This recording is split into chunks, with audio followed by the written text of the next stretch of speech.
As twilight descends on a magical woodland, painted with hues of the setting sun and speckled with celestial constellations, we find ourselves in the tender company of a mother rabbit and her little one.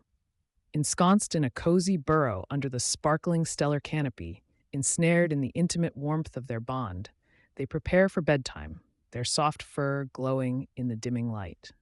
Mother rabbit, with eyes as wise as the moon, strokes her baby's ears with a gentle paw, whispering stories older than the woods themselves, of courage, kindness, and the secret wonders hidden within the forest.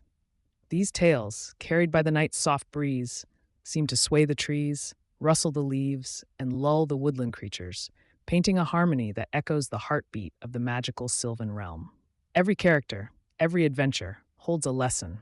a loving thread weaving the heart of the baby rabbit to the wisdom of the ages. As the night deepens, the mother rabbit's voice mellows, syncing with the soft whisper of the